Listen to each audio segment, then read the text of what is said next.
Welcome, everyone. I'm Marlena, Dbe Program Chief, if we have not previously met. Thanks for being here on this wonderful day. We're hoping that in the future, potentially, our next meeting we might be able to do in person. Stay tuned. We will let you know. I'm trusting that anybody in the lobby is being let in. So please do Yes, that. they are. I'm letting everybody in. Wonderful. Thank you. So we are happy that you are here. I'm going to take a roll call, and anyone on the phone, if I miss you, let me know afterwards. I do see Steve Krebs is here with us. Hello, Steve. And Good I saw afternoon. Leah. Beth Canestra, I believe I saw you too. Hello. Hello. I am here. Thank you. John Zigmago, are you here? Here. Good afternoon, Madeline. Good afternoon. Matt Grove. I'm on. Hi, Madalena. Hi, Matt. Good to see you. Ijoma, are you here from the DBE unit? Hi, good afternoon. I'm here. Hi, Ijoma. Stephen Stout at FHWA. Hey, Madalena. Hi, Stephen. Hey. Good to have you on. Rosalind, are you here? DB Support Services. Maybe not yet. Natalia Vega, are you present? I do not see you. Jeff Peterson, I know you are here. Welcome, sir. Hello. And I know Lori is here as well. And Nishak, are you here from Arrow Creek? Yep, I'm here. Hi, Ann. Kyle Beld at Integrity. Are you with us? Don't hear Kyle yet. I think I saw Sarah Upton, though. Are you there, Sarah? Hi, Madalena. I'm here. Yeah, Kyle is not, but we're going through some internet issues, so I had to quick call in on my phone. Okay. Well, if there's any things that we show on the screen afterwards for people on the phone, we'll make sure you get a copy. Great. Julie Harkinson. Harkinson. Sure. Julie Harkinson. Let's see. Julie. Ugo Nwabarocha at NAMAC. Are you here, Ugo? Okay, not hearing from Ugo. I do see Rosalind there now, though. Checking you in, Rosalind. And then we know Jill Fairman is here. Becky Soderholm, are you with us today from Transit?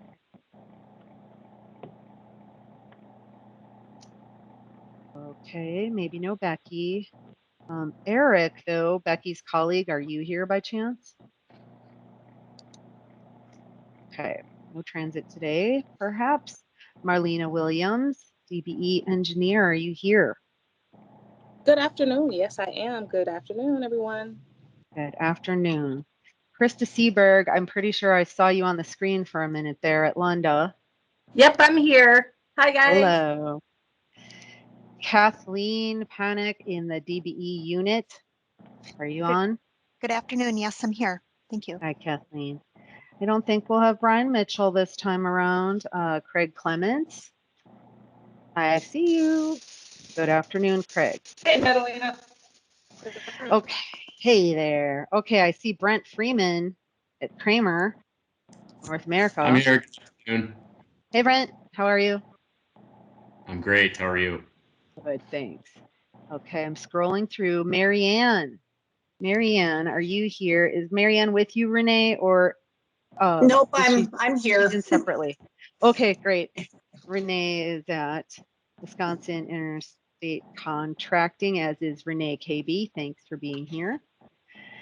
I did want to check to see if Greta Smith or Dan Beamy might be one of the other call-ins that we cannot see for a phone number.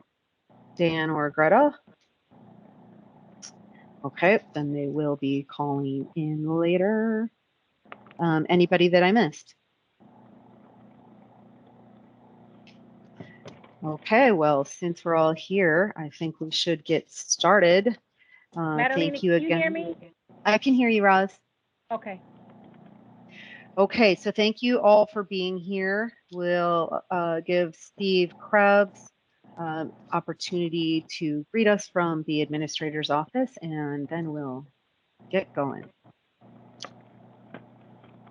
All right, I'll just echo Madalena's welcome and thanks to everybody for taking time out of your busy schedules. I know this is an extremely busy time of year for many of us, and so we really appreciate you taking time out in the middle of July, the peak of construction season for many of you and for many of us. So thank you for taking time and welcome, and we'll go ahead and get started. Thanks, Madalena. Great, thanks, Steve. I see Dan Bemme is here too from Great Lakes Powerback, so welcome, Dan. Good to see you. And we are going to move over to a review of the minutes here from Lori. Lori, you could go ahead. All right, hello everybody. Just do a quick overview of the meeting that occurred in May. Marlena discussed the May letting, so you opened up with the Deputy Administrator Steve Krebs saying hello to the group, and then we moved to the first section, which says the DBE Goal Attainment Report, facilitated by Marlena Williams. And Marlena discussed the May letting and stated that commitment information for May is still in process and was not included in that meeting's attainment report, and further stated that the current goal achievement of 15.35% has exceeded the assigned goal of 12.41%. WTBA asked what are the total federal funds for the fiscal year. NAMEC asked if the report highlights the breakdown of DBE participation by ethnicity or gender. And WSDOT responded that the overall projection for federal funds for the next 3 years is $750 million, with $650 million for construction and $100 million for consulting, and announced that the annual goal amount assigned for FFY 2021 has been reached based on the amount of federal funds received to date. Also, she stated that the uniform report, which is submitted to FHWA by WSDOT, contains the demographic information and will be made available in June. The meeting moved on to the LET discussion and bid express update section. Madalena reviewed a slide with information related to bid documents and highlighted the decrease in good faith effort requests and stated that all bids have been found responsive in May regarding DBE documentation. Proposal Management Chief Jalene Fairman gave a summary of the upcoming enhancements to the Bid Express software, which have been scheduled to be implemented with the July letting, with a mock letting for testing the software to occur later in the week. WSDOT then opened the floor for questions and comments from stakeholders. The next topic was industry issues check-in, where WSDOT gave updates to small business development efforts, with emphasis on the Mentor Protege program and the reinstatement of the program to include consulting firms, and also highlighted the loan program. I'm sorry, I didn't have the words right there. The next topic was also a robust question and comment section took place, and the meeting transitioned into the final questions and comment stage with final words from stakeholders, the OBOEC Director, Lee Collins-Warchek, and DTSD Deputy Administrator Steve Krebs. And that is my summary. Thank you, Jill. Does anyone have anything to add or any corrections to those notes? That was Lori. Sorry? You said thank you, Jill. I did? Yeah. Okay, well, thank you, Lori. So I am wondering if we have anything that needs to get modified in these notes. I'm not seeing any hands up. Okay, then do we have a motion to approve the minutes?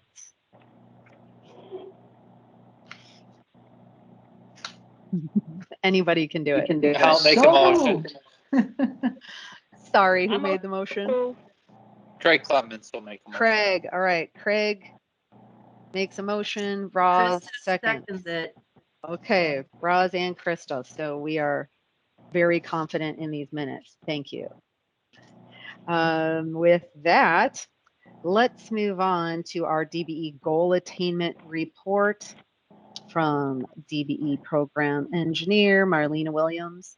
Marlena, you could share your screen so that everyone can see it. I'll take myself off the screen while you're talking. Oh, thank you so much, Madalena. Good afternoon, everyone. Welcome. I am going to pull this up on screen. Thank you. Hello. So you probably see my screen right now. In fact, you would happen to see a different look for this report, which we were hoping could be a little bit more palatable for everyone. So this is the DBE Attainment Report. For some of you, I see a few new faces, so welcome.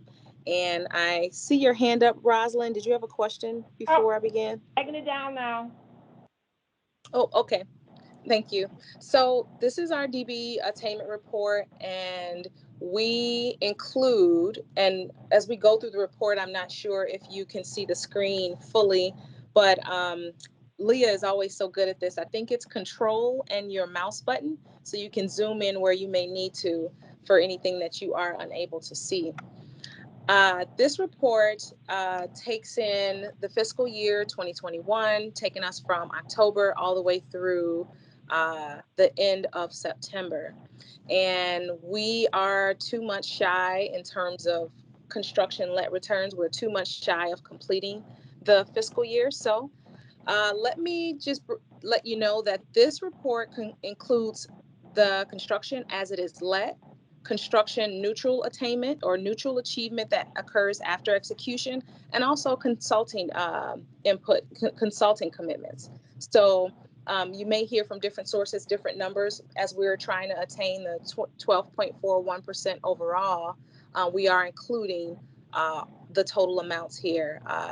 Just as a quick reminder for those who may not be familiar, if you draw your eyes to the bottom left-hand side of the screen, you'll see the estimated federal fiscal year 2021 funds, and that being $750 million total, with $650 million for construction and $100 million to be attained by consulting. Now, and then for the year of 2021, we're looking at 93.1 million. So starting just from the left side of the screen, it's a slightly different look, hopefully improved. As we see October through July, which means that we have just had a letting as of this July, but we do not have consulting data for July as of yet. We'll receive that by the month's end, and then that will be fueled into our next meeting, our next report, to include commitments from the consulting side. As we trek through October through July, column H, if you can just come to the middle of the screen, that column is called Assigned DBE Goal Dollars for the month. We're always going into every let, we're looking for a certain amount. We're looking for an expectation. Those are typically what it is that is assigned, given the federal dollars that pertain to each particular contract, particular proposal. So column H would show the reflection of what we're looking for, and then the next column to your right of that would show where we landed. And so as you look at column H and look at the millions of dollars that are set out, in total at the row 16 at the bottom, we see 86 million is what we were looking for. And as of the end of July, we are right now set at 90 million as having committed that or having met that. This has included quite a bit of adjustments, but we still have yet more to go through the fiscal year. So as things change through the rest of the fiscal year, you may see that come through on future reporting. Just to the left of that, we typically have spoken on percentages before. Some people prefer percentages, some people prefer dollar amounts. But in essence, just so you see where we are with a total of 208 contracts at this time, having received $734 million in federal funding, we've so far for the fiscal year, we have exceeded what we set out for. What we were looking for initially, we are trekking beyond that. So we're thankful for that very much. And as I draw your attention to the bottom right-hand part of the screen, you should see the combination of the construction and the consulting data there. That puts us with overall DBE attainment at 14.2, you can round up 14.25%. Any questions?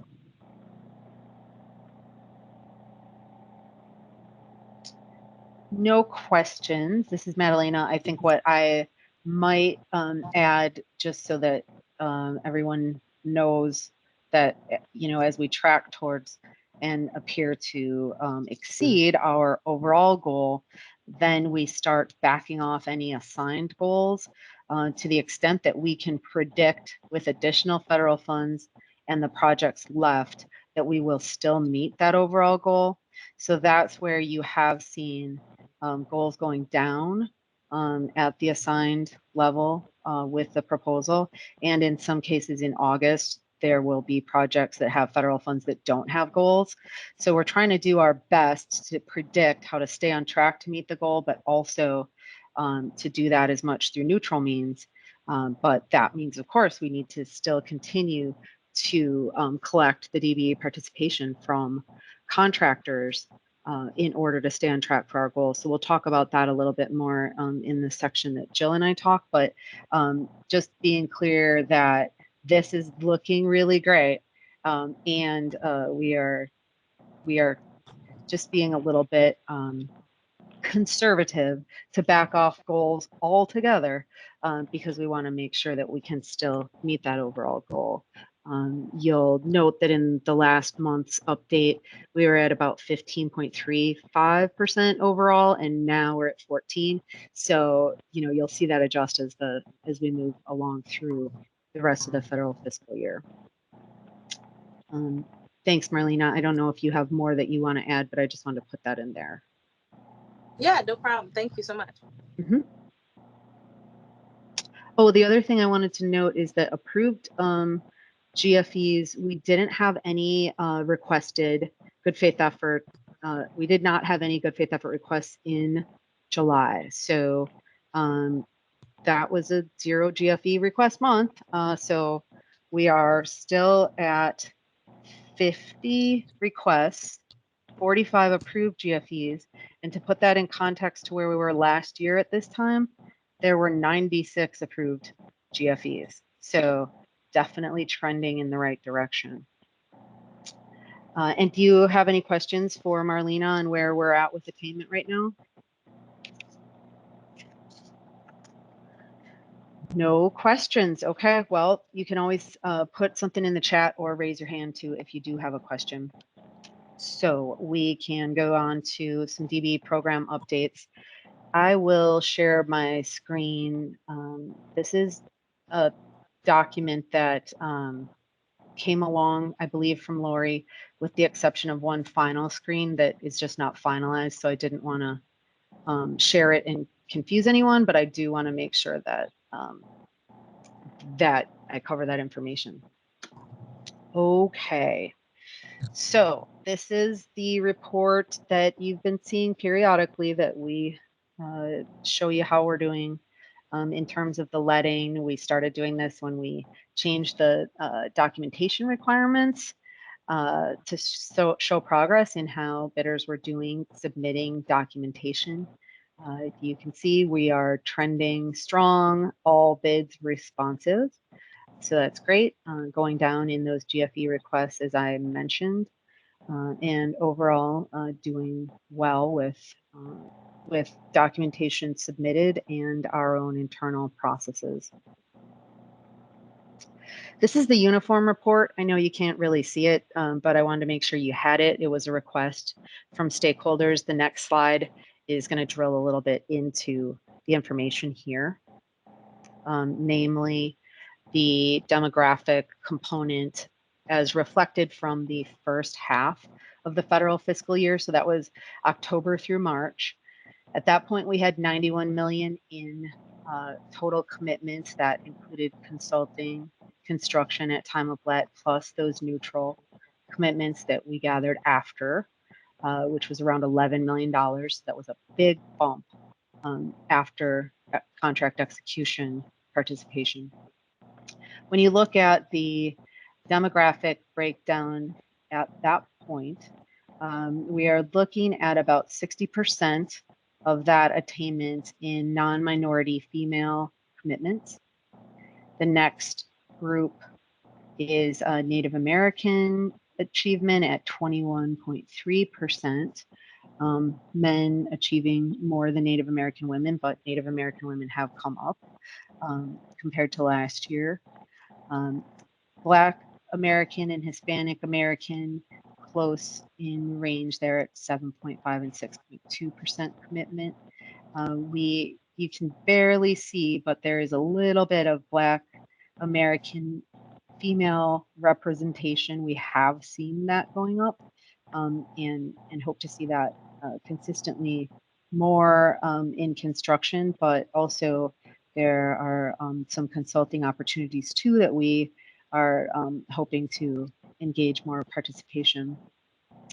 Asian Pacific Americans in the last few years were not showing up on this graph too much, but have now also become stronger as we trend forward. And subcontinent Asian Americans at the lowest rating there.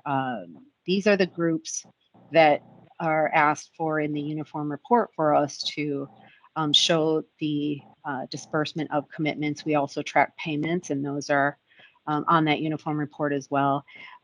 While we know we have some work to do here in looking at how to diversify contracting, we are also recognizing the strengths here in the growth in certain areas, and that each of the demographic areas is now represented, which in some previous years didn't have any commitments at all. So while it's baby steps, it is moving forward in the right direction.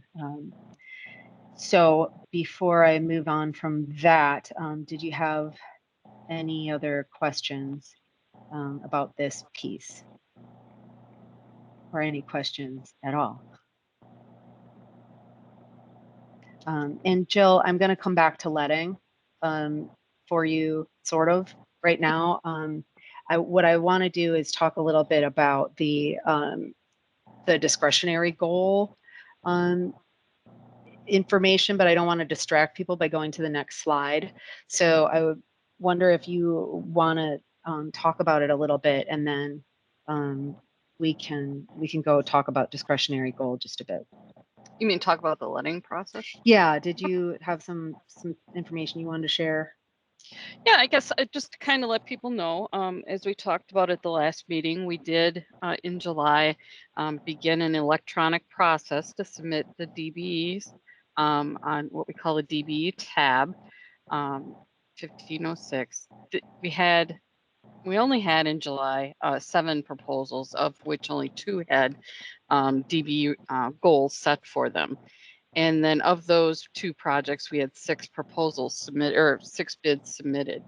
Actually got about a 50% divide. Half 3 of the people submitted a hard copy DT 1506 through the PDF process, and then 3 had submitted the standard process using the electronic pages.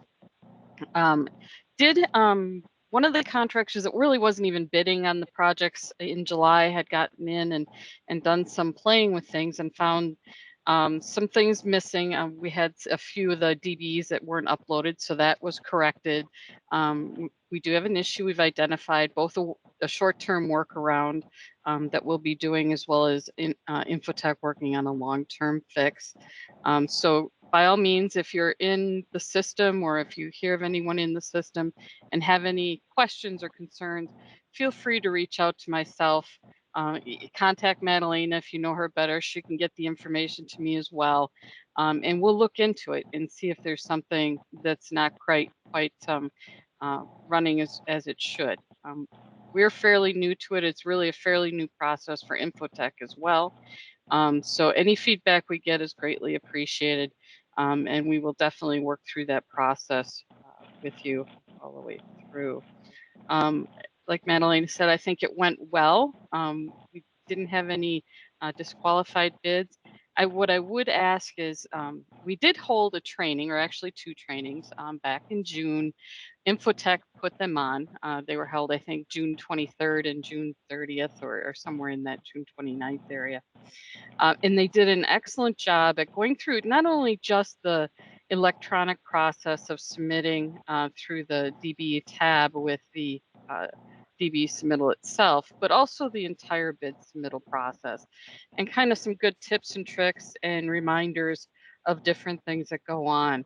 We do have a link to that presentation. It was recorded. So if you go on to the HCCI webpage, right on the front page under contractor tips, it's the 3rd bullet point. And then there's an area that says recording of the session here. If you click on that, it'll take you to the recording. And then you can go through that. And if you have any questions, feel free to either contact us, or you can also contact Infotech, and they'll walk you through the process also if you have any questions.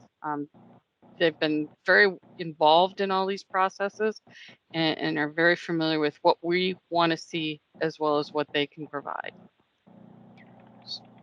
Great. Thank you, Jill. Sure. Did anyone on the call try using this new BidX opportunity in the July letting?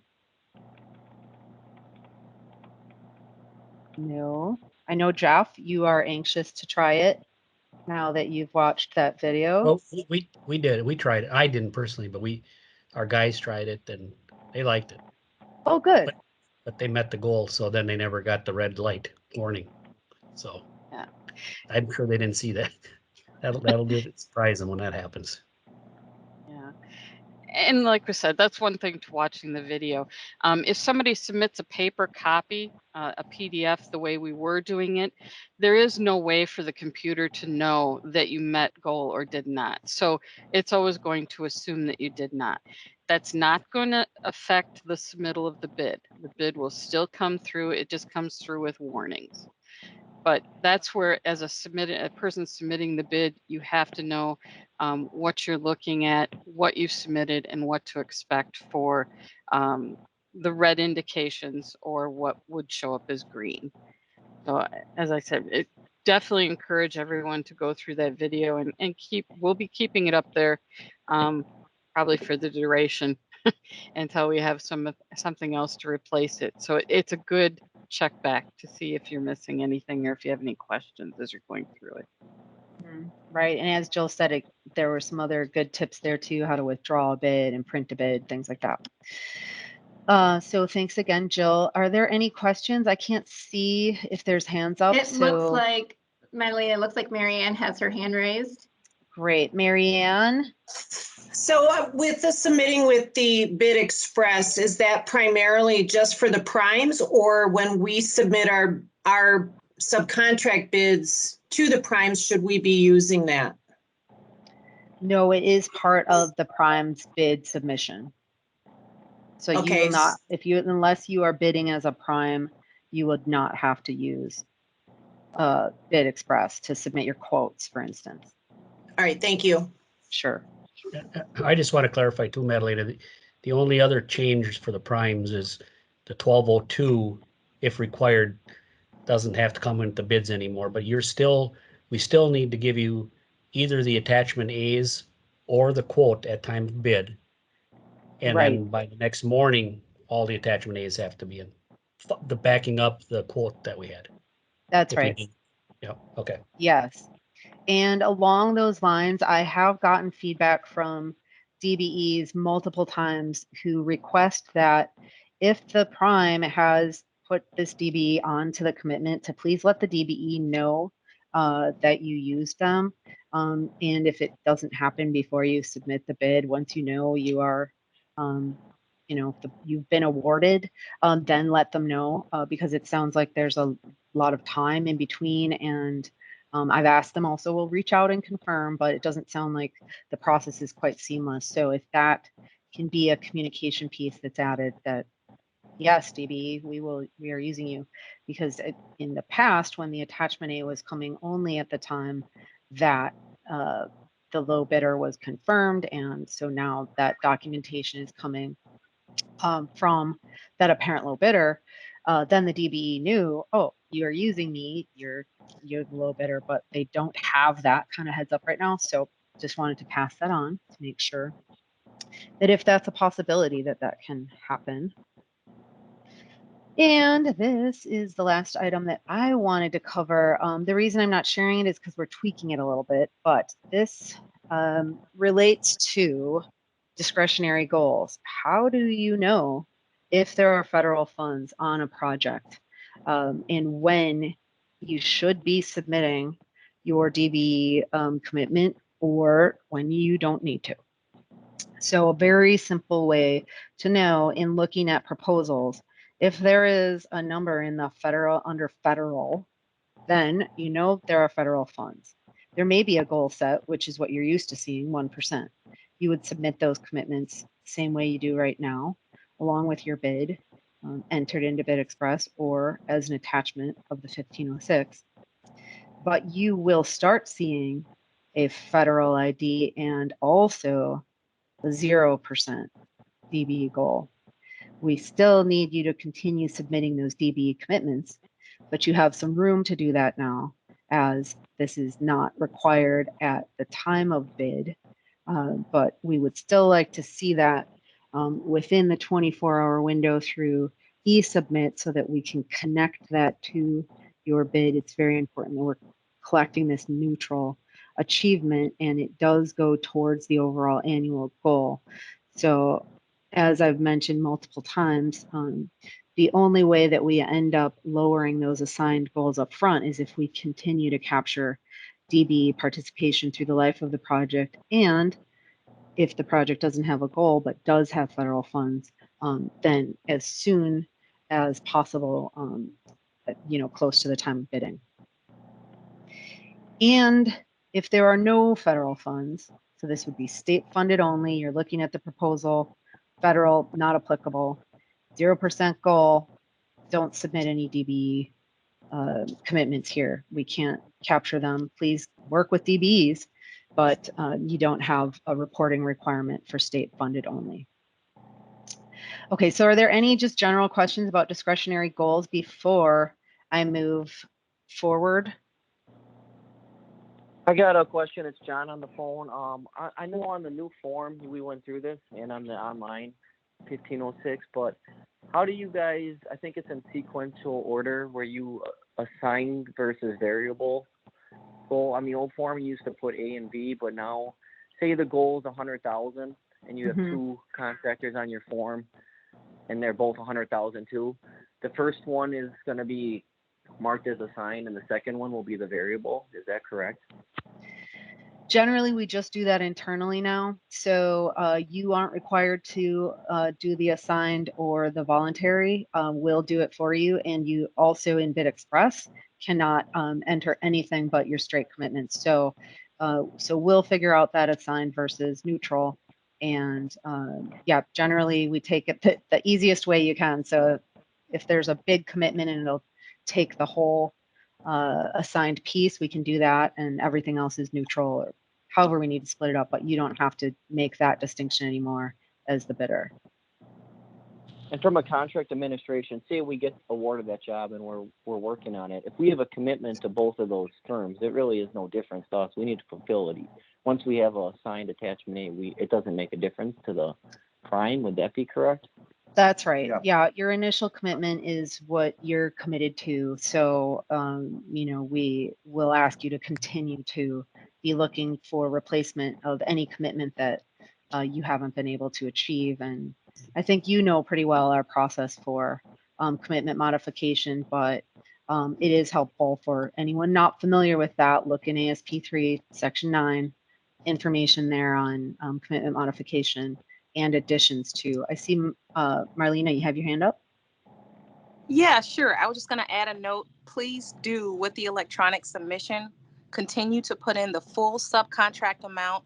Most of the primes have started to do the computation of the 60% for the supplier and otherwise, but we just ask that you continue to put the full subcontract amount on those documents.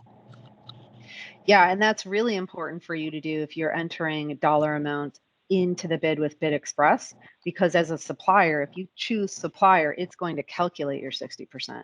So you want to make sure you're putting in the 100% there.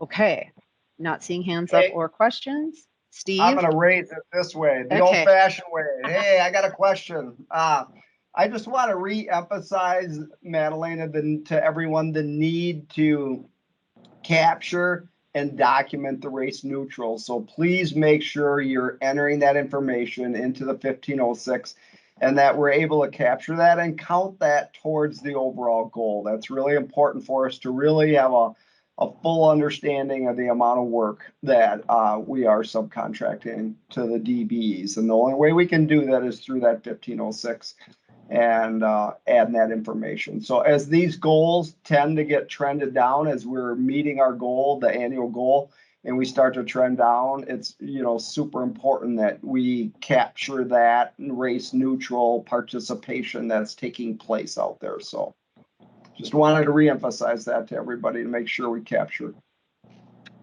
Great. Thank you, Steve. Yep, it's important. And you'll hear me continually reminding everyone. And I think it's becoming more natural now. So we're seeing that happening. But of course, then we have a change now with how discretionary goals are handled. So more opportunity for us to communicate with you. So not seeing any questions, you can always ask them later. Yes, Roz? So since we're over the goal, will we still be putting goals on the projects as we move forward, or are we just going to be looking at discretionary? Not fully discretionary, no. So the August letting, for instance, I think there are goals on 11 projects. Marlena can correct me if I'm wrong there.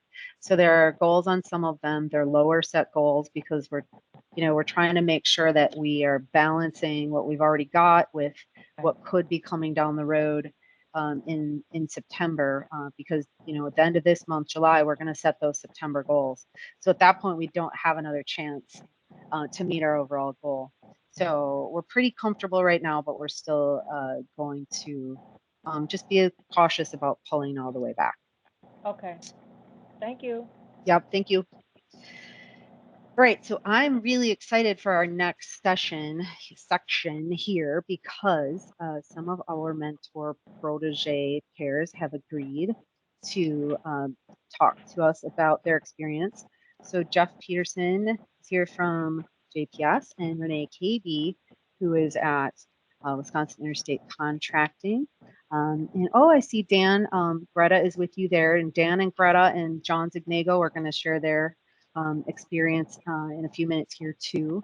We'll start out with Jeff and Renee, and really happy that you are in this program. This was our pilot for construction, so we're really looking to feedback on the experience from the pairs to see how it's going so far and what we can also do to strengthen the program. So with that, I will hand it over to you. You're on mute though, Jeff. Okay, how's that? Great. All right, so I guess I'll start and just say, I think things are going great, and hope Renee does too. One important part of our team here is that they understand that there's a lot of hard work. They work hard at it. We work hard at it together. In the summertime, this kind of business is 24/7. And I think at first, I think they knew it, but they realize it now. This is a lot of work. And I think what helps us, even though with these team meetings and so forth, Zoom, we can meet and we can call, but we actually physically meet with them. They come to our office, we go to their office, we have lunch once in a while, talk things over. I think that's important. Another thing that works good is their work complements our work. We're in the grading business, so we always are needing someone to do the seeding and the silt fencing and their type of work. That helps a lot. With the bidding, I know our guys are talking to them all the time about opportunities that come up, and they give us quotes. We've wrapped their quote in with our quote to other primes, so that the prime feels confident, like a paving contractor, for instance, feels confident that, boy, that's a lot of work. I don't know if Wisconsin could do that all themselves, but hey, they're working for Peterson's, they're going to make sure it all gets done. We've done that on a number of jobs. That works pretty slick. Accounting wise, Renee feels free to call our staff, whatever questions they have on payroll, how to submit things. We've helped them out in other ways. We've given them ideas on, there's a number of programs out there now because of COVID that businesses can take advantage of, and we've let them know about those. So I think it's working good. Renee, what do you think? Absolutely. I am very grateful for the program, the DB program, and then our mentorship. Couldn't do it without it. It's a lot to learn.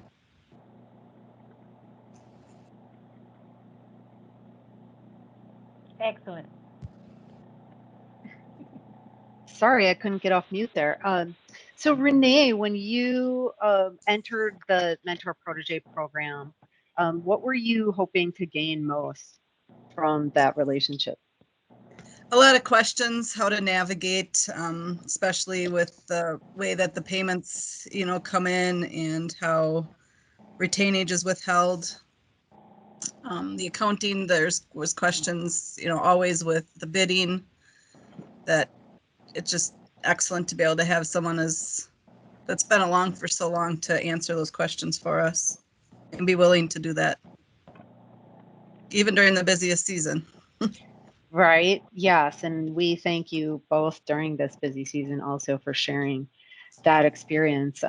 Is there anything that you felt like from WISDOT's end that we could do to strengthen the program, make it better for you, other resources you'd like to see available? I will say, just since you've taken over, I've seen some, significant changes that have been implemented as far as just putting together the mentorship. It used to be just for the consultants. There wasn't much out there for the contractors, and that's been changed, which is terrific. Good. Jeff, anything we can do better? I don't think so. I mean, I think if we have questions, we know to get a hold of you, and you can get us to whoever we need to. Again, on our end, it's working great. Good. Okay. Well, thanks so much. And, Hey, always open Madalena. here. Hey, Yes, Marlena, this is Leah. May I ask a question of Jeff and Renee? absolutely. Great. Hi, this is Leah from OBAC. My question to you both is, sometimes we hear that it can be very hard to get your name out there, to develop relationships. Have the two of you talked about, how, I don't know if has been a challenge for you, Renee. Have the two of you talked about how you get your name out there and start developing relationships with primes, so that they are familiar with you and your work? The marketing piece, I guess, have you guys discussed how you might go about that and some strategies? I'm curious. Luckily for us, in what we do with the restoration and the erosion control, there's a lot of work to be out there. So what we have to watch is that we don't take on too much that we can't handle. So there's really not a lot of, marketing and stuff that we've had to do. But one thing, like I said earlier, though, when we wrap their quote in with ours to, for instance, paving contractors, I think everybody's comfortable with that. For instance, they're going to do some clearing for us on a job, which typically, I don't know, they had done a lot of, but we have, but they're going to do the work. And I think the prime is happy, comfortable that if they need support, we can get them the equipment to help them with the clearing if need be. So when we wrapped our quote with theirs, I think that was a good idea. Absolutely. Yeah, that sounds like a great strategy to be introducing the DBE then to new primes and other contractors they haven't worked with. So, and then yeah. to start to gain experience so that we can, get an expansion on our DBE certificate also. Right. This is Roslyn. I was going to ask you about expansion. So you're looking at that, correct? Yes. Good. Good. We also Thank you. talked, the last meeting we had, Renee, we talked about getting certified as a supplier so you can supply materials to us. So I think you're working on that too. So. Yep. Good. Well, thank you both for sharing your experience. Does anyone have any questions for Jeff and Renee before we move on to Dan, Greta, and John? Okay, I see no hands. John, you're here, but on the phone, right? Correct. Okay, well, so we see Dan's eye and a little Greta. There you go. So thank you both for being here. Great Lakes Powerback is the company that Dan and Greta are at, and John Zignego from Zignego have been working together now since just about the beginning of the program. What would you like to share about your experience? How's it going? And I know that also I'll just preface by saying when I talked with Dan and Greta about how things are going for them in general, they were pointing out some other challenges they're having. And I thought this would be a good forum to just talk about that too, because that can be something that's also exposed in this pairing is, you know, what are challenges overall? So sorry, John, did I just interrupt you? Yeah, I just give everyone a quick overview. Great Lakes Powerback does hydrovacking, and we started out working through some issues, you know, to see if it made sense for them to get into the DOT market. I don't want to get into those issues; they're personal and confidential. But we were able to work through that, and that was great. They had another advantage they had was their office is a quarter mile down the road from us, so it makes us really easy for us to connect. I think had 2 in-face meetings, and then we had several phone calls. So that's the good stuff. They're also on the same accounting software, which makes life easier when I was helping out Ava in their office with the payroll. So a lot of good stuff. And then we had a lot of momentum going on, I think about 8 months ago. And then, you know, when bidding season was coming up this winter, you know, I sat Dan and Greta down with my estimator and explain the process, how to send quotes out. And I know Dan was doing a lot of the quoting on his end and wasn't getting any quotes, wasn't getting any commitment forms signed. And he was getting frustrated. He was spending a lot of time reviewing plans, trying to properly quote, doing takeoff as we instructed him to. And it wasn't returning any revenue or any work back to him. So it was I could tell he was frustrated because, you know, if you put time into something, you want to reap the benefits, and it wasn't turning out to be good. And I think the challenge that Marlena was talking about for these guys is their work's incidental. You know, when most subcontractors quote Zignego, there's 100 some items on the job. You quote on those items, and you're taking that item. And we plan on if we are awarded the job, we're going to use you for that full item. Unfortunately for their work, it's Powerback. It's incidental a lot of time to grading work, and another difficulty with it is it's very hard to do takeoffs. And one, there usually is no quantity on it, and it's very difficult to know how much hydrovacking needs to be done on a project until you rip the dirt apart and start actually working on the project. So it's very difficult from a prime perspective to sign up a DBE like Great Lakes Powerback because we're on the hook for those commitments, and we don't want to overcommit to a DBE if we can't fulfill it. Say we sign them up for what we estimate will be $50,000 of work, and we get on the project and it only is $5,000 of work. So I think that's just the problem that they've ran into, is that they are not getting commitments signed, you know, due to the nature of their work. So we've had discussions with Marlena on ideas how to maybe reward contractors for using DBs after the fact.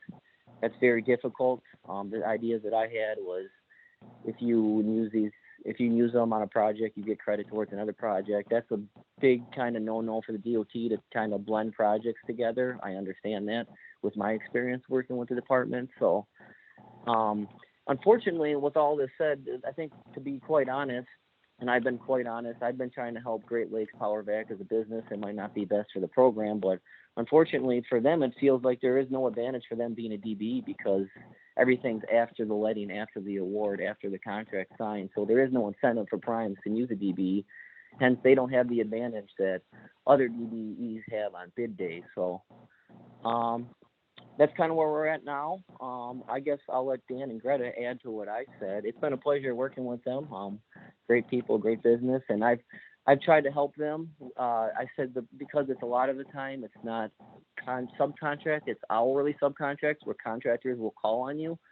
I gave them a list of all of the graders and the pavers in the state, hoping that they could establish relationships with them, that they can get called upon when, if they don't have a back truck, they can hopefully call Great Lakes Power back, like Signago did last month. But ultimately, them being a DBE isn't being very beneficial, to be quite honest. So I'll turn it over to Dan and Greta.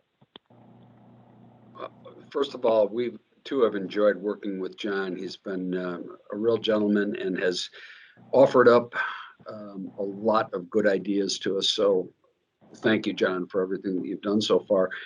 And I wouldn't want to say that we learned nothing. We've learned a great deal, actually, over the last year working with John that has helped us. Nor would I say that we don't get any benefit from being a DBE, because, in fact, we do. It just hasn't been with the DOT. We have MMSD, for instance, here in Milwaukee, definitely attracted to us, both as a woman-owned business and a DBE. So we do, from time to time, see success just by having ourselves in the DBE mix. The other thing I'd want to confirm, John's absolutely correct that most, not all, because there are a few bids that we've seen where ULOs are actually documented in 10 holes or whatever it may be, but that's very, very few and far between. And what we're seeing is that our work, as John points out, is, yeah, it's being done on almost every one of these jobs. It's being done, but typically not by the prime. It'll come in as a sub to the prime. Sign companies, John already mentioned the graders, excavating companies. So what we've done now, and this is about, I'd say we're on month 3 of this, Marlena, that we actually are now, we've shifted our focus away from bidding to the primes. We are starting to make sales calls, face-to-face calls with the subs.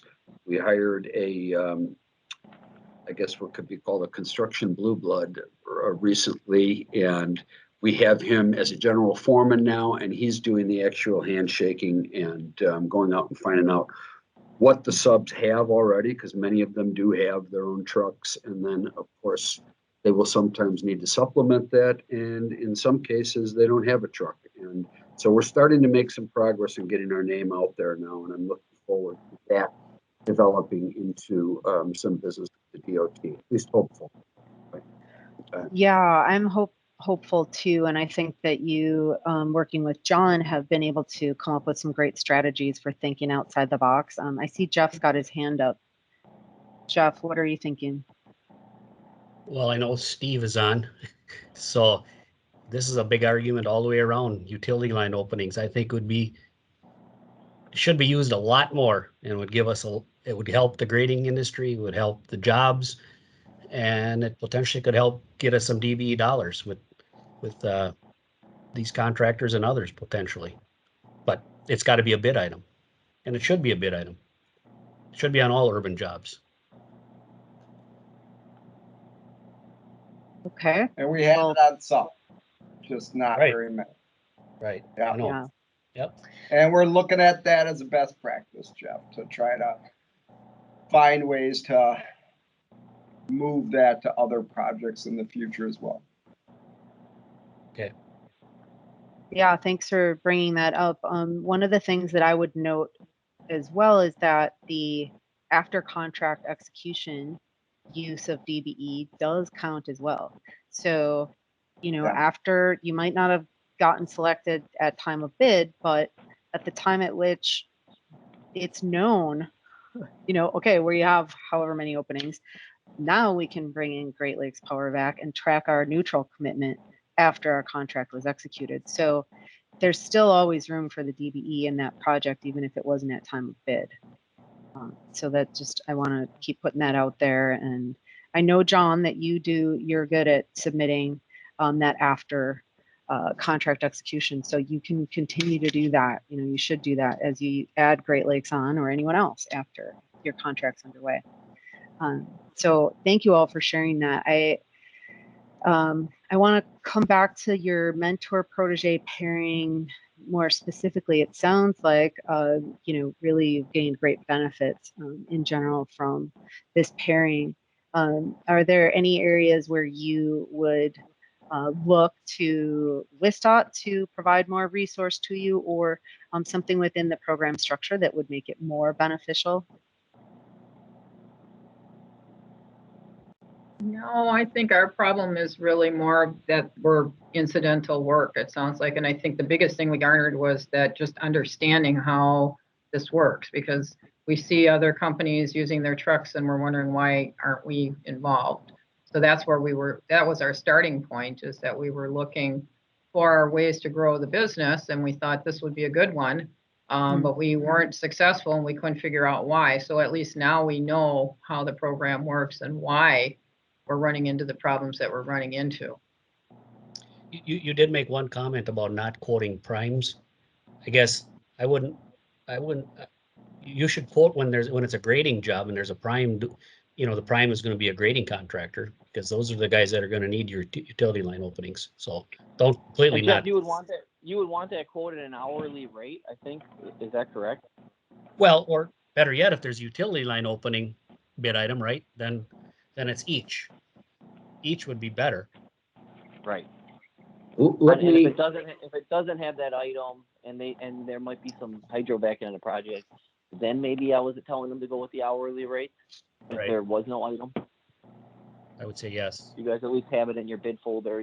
Say you get on a project and holy crap, we do have to open up these lines and there's a lot of hydro vac you need, and then you at least have their rates there. Right. Yeah. And then we could get that later on if it comes And that's up why I on was telling file. Dan and Greta, instead of quoting every job, it's just when there isn't a bid item, then it's maybe just best to establish relationships. So because chances are you might not go to your bid folder, your project manager might just need some hydro vacuum and call up whoever they use. So that's where I think the sales that they've gone through, and it's kind of a different approach, like you said, Madalena, where they do have some work to quote, and then they do have stuff that's incidental, where they need to almost do a little sales and get out and meet these contractors so they feel comfortable in using them. So it's been a little different animal, because we're used to dealing with contractors that if you're the low bid, you get the work because you're taking a whole item. So the whole incidental thing's been it's been challenging, but Dan and Greta are, if they're anything, they're hardworking and they're determined to try and make this work before they give up on it. So I got to give them credit for that. we're not Good. giving up. Don't give up.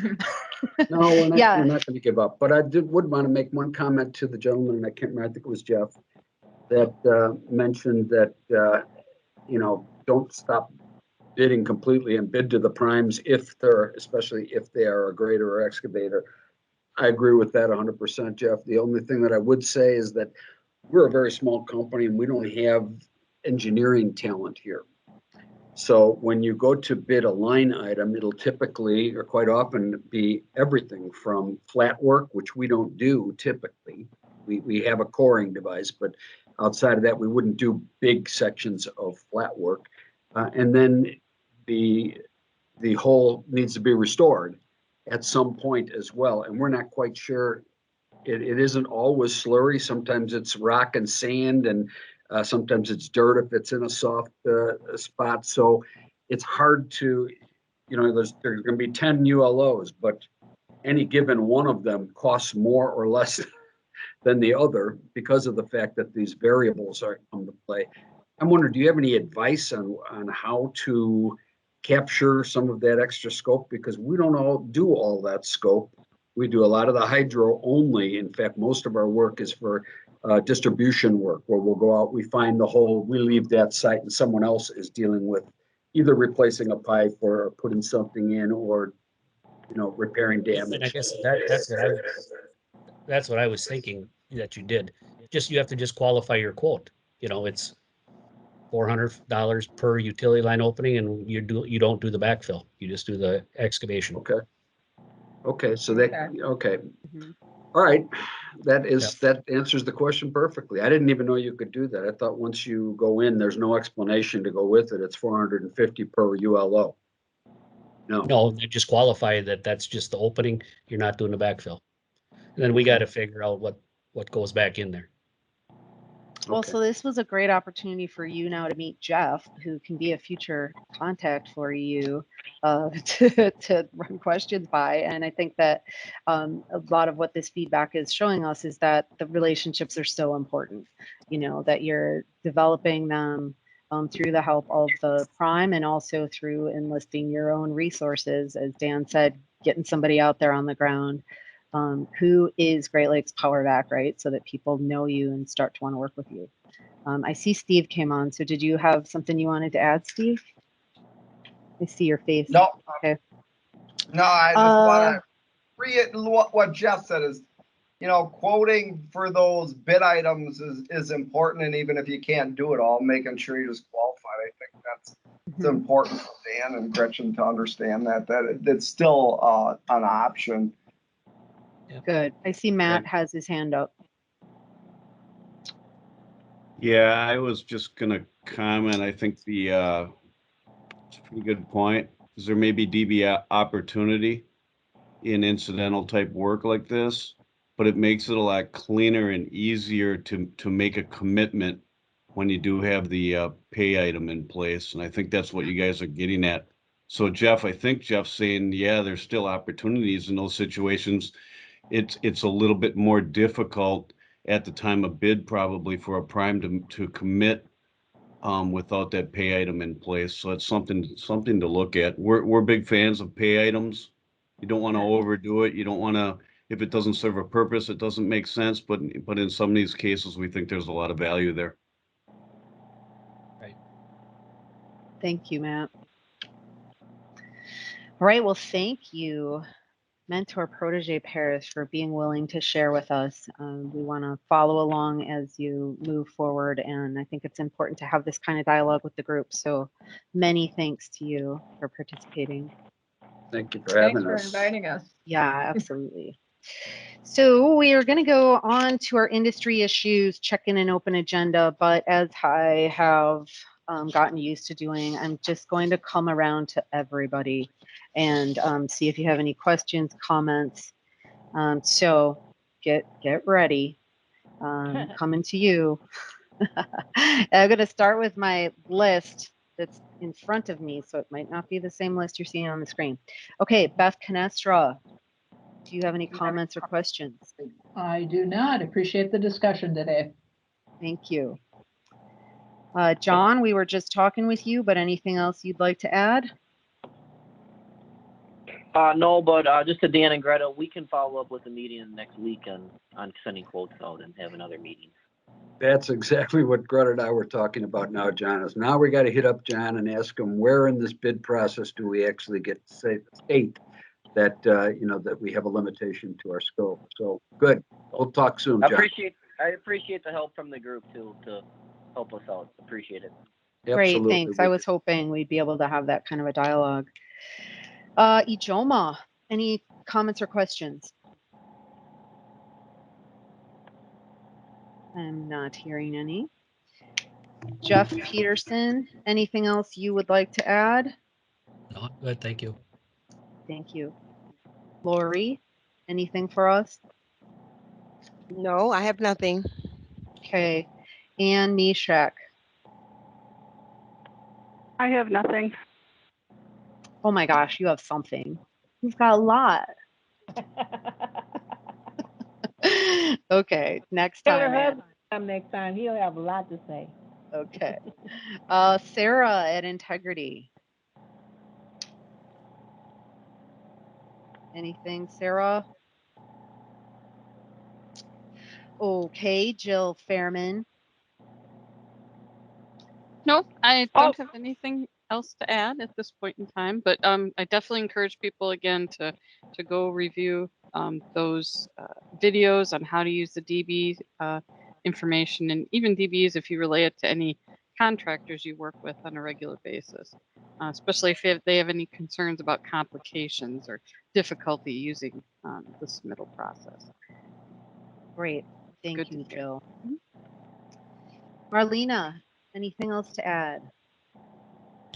No, not at this time. Thank you. Krista Seberg.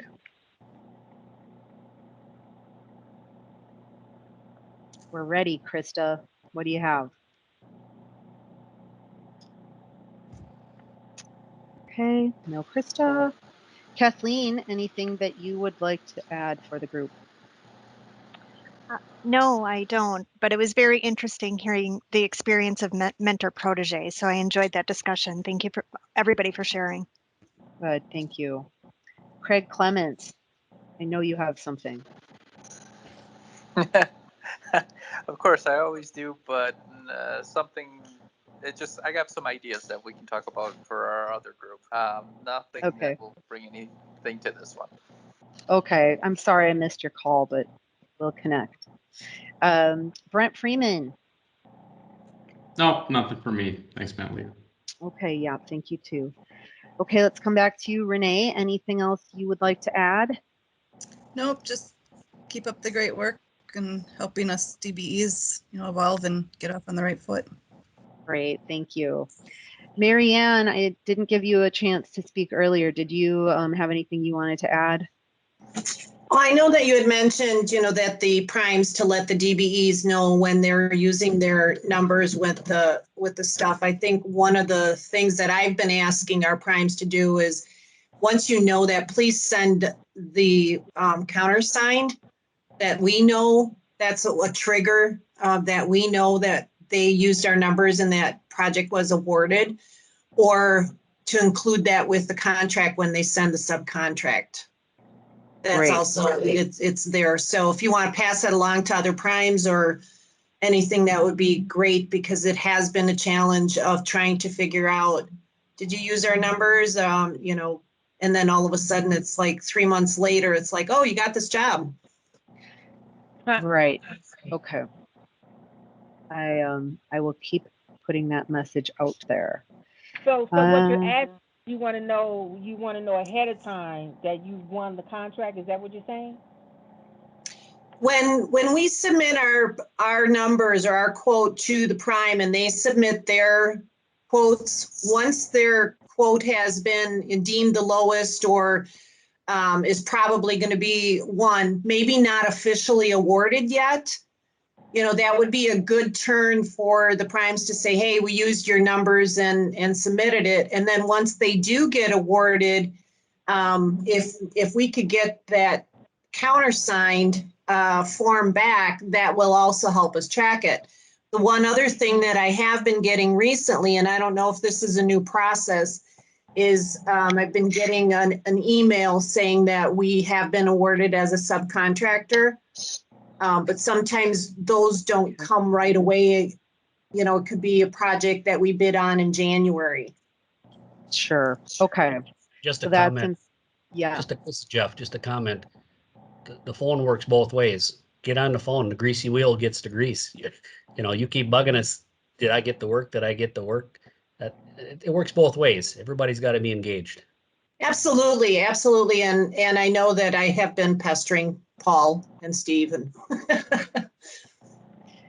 Yeah, I hear that too. And sometimes DBs just can't get a hold of someone who can give them the answer, whether they're there or not. So maybe that's a step two where it's like, here's the person you're going to call, so that you know that you don't end up around leaving voicemails on 5 different people's machines, but you've got, this is the person you call, the estimator or whomever.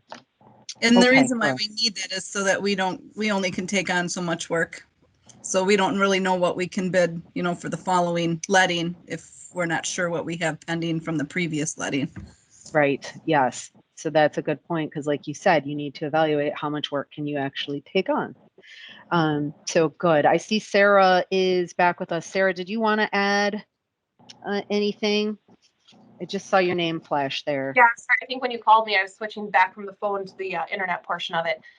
But no, it's just a good conversation. It's great to hear how this mentor protege program is really working and the relationships being built. So super exciting and good job to everyone. Good. Yeah. Thank you. And thanks for your participation too at Integrity in the program. Okay, so we can do kind of our traditional industry check-in then. So did Ugo end up joining us here?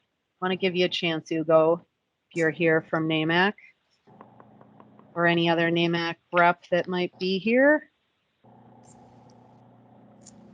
Okay, no Ugo. How about Matt Grove? Anything to share with us? WTBA? Madeline, I sent you an email I don't know if you got that, but just in general, it sounds like you're getting feedback directly from contractors regarding either, process or best practices or whatever. If you can forward that on to me, I'd appreciate that. Maybe in some sort of, it doesn't have to be every time it comes through, but in some sort of summary. So we can get that Sure. out. So we can get that out to the contractors that aren't part of this group. And try to provide as much consistency, and clarification across the board.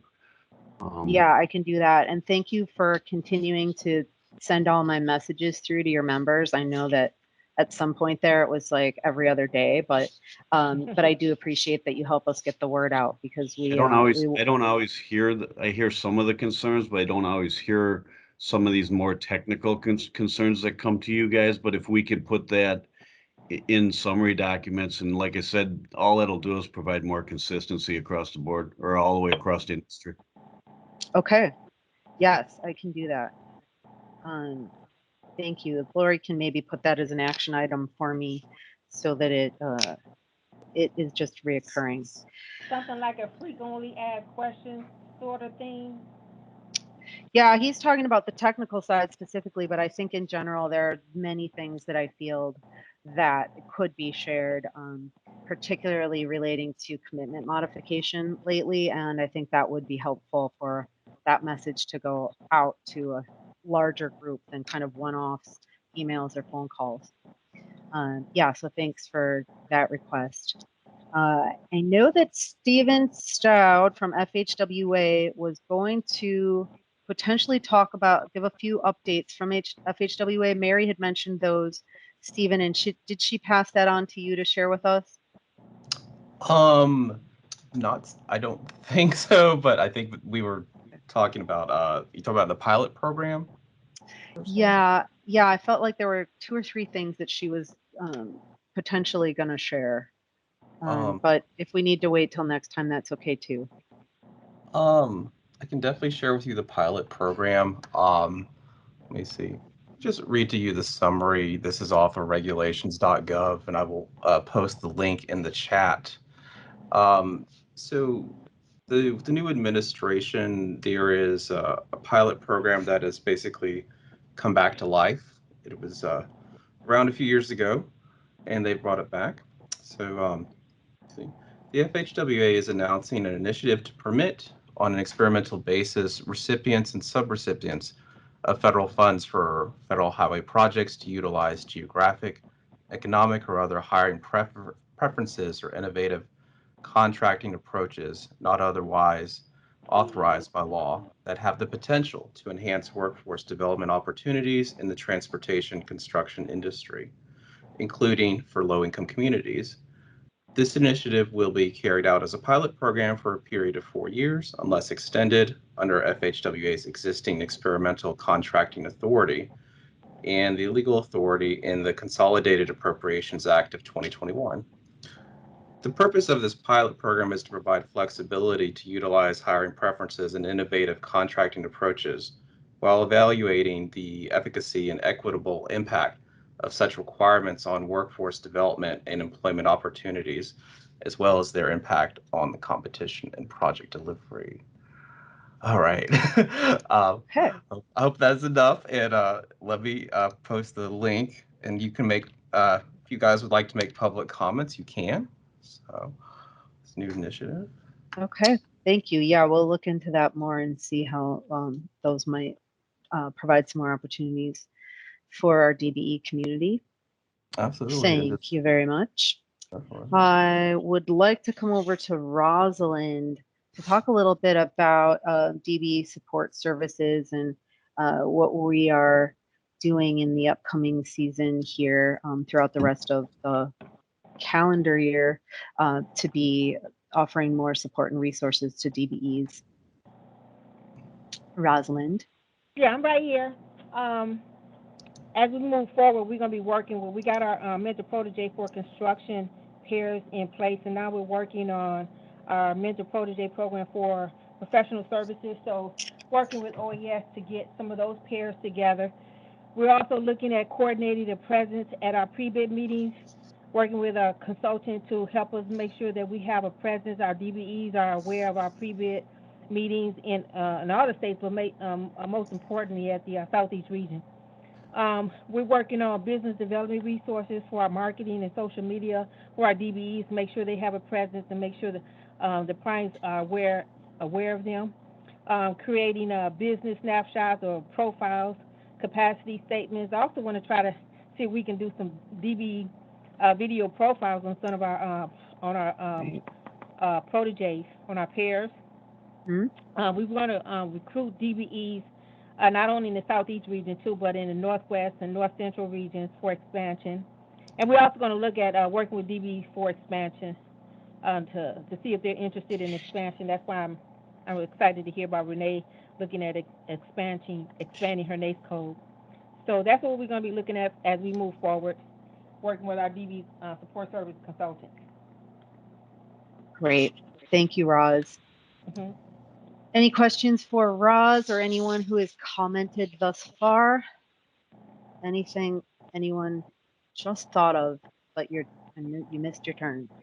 You have an opportunity now. Okay, well then what I would like to do is go to my director, Leah, let her give you some closing words, and we'll let Steve Krebs send us off to the rest of our day. Leah, are you there? I am here. Thank you.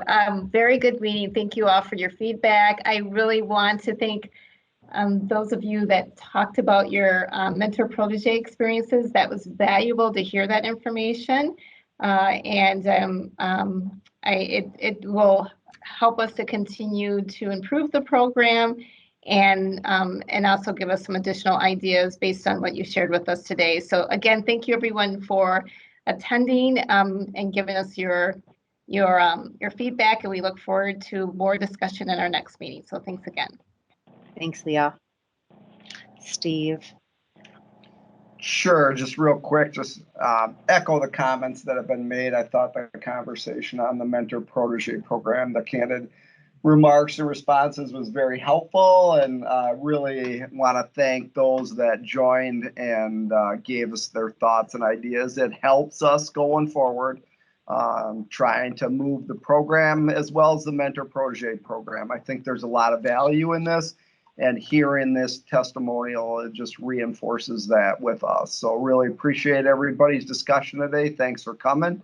And hopefully, we'll have the virtual option available, but hopefully we'll be able to join in person here at the next time. That's right. Okay. Thank you all. Thanks to our panel. You're welcome anytime. And I hope you all have a great rest of your week. You too. Thank you. Thank you. Bye-bye.